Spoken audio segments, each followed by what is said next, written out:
ایک دفعہ کا ذکر ہے کہ ایک سرسبز جنگل کے اندر واقع ایک پرانے گاؤں میں لیام نامی ایک متجسس لڑکا رہتا تھا۔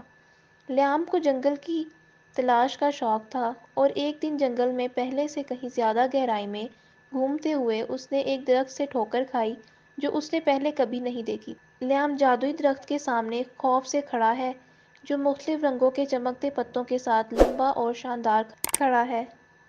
سورج کی روشنی شاخوں سے گزرتی ہے، اس کے ارد گرد زمین پر رنگوں کی قوسیں قزح ڈالتی ہے۔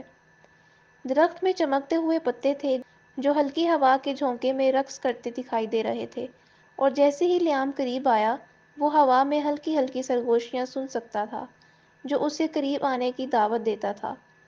لیام درخت کے چمکتے پتوں کو چھونے کے لیے آگے بڑھ رہا ہے اور اس کی آنکھیں حیرت اور جوش سے پھیلی ہوئی ہیں۔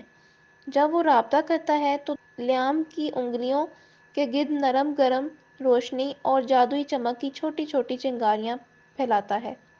جیسے ہی لیام کے ہاتھ نے درخت کے تنے سے رابطہ قائم کیا، اس نے اپنے ذریعے توانائی کی ایک لہر محسوس کی جس سے وہ خوشی اور حیرت کے احساس سے بھر گیا۔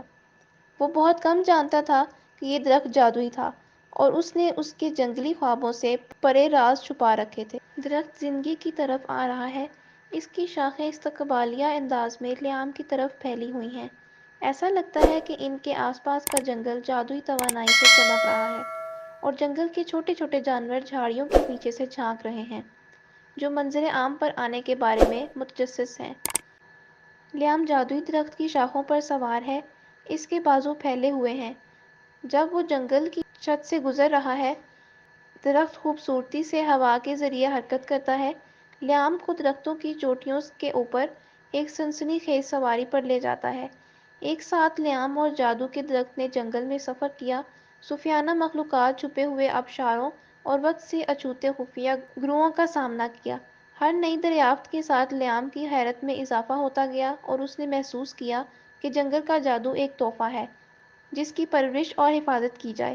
لیام گاؤں کے کنارے پر کھڑا جادوئی درخت کو الوداع کہہ رہا ہے۔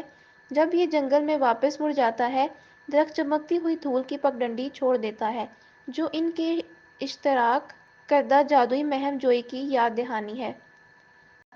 لیام جیسے ہی اپنے گاؤں واپس آتا ہے، وہ جانتا تھا کہ جادوئی درخت کے ساتھ اس کے سفر کی یادیں ہمیشہ اس کے ساتھ رہیں گی، جس سے وہ جہاں بھی گیا جادوئی تلاش کرنے اور حیران ہونے کی ترغیب دے گا۔ اور اگرچہ درخت اب نظر نہیں آ رہا تھا، لیام پتوں کی سرسراہٹ اور ہوا کی سرگوشی میں اس کی موجودگی کو محسوس کر سکتا تھا۔ یہ ایک مستقل یاد دہانی ہے کہ جادوئی واقعہ دنیا میں موجود ہے۔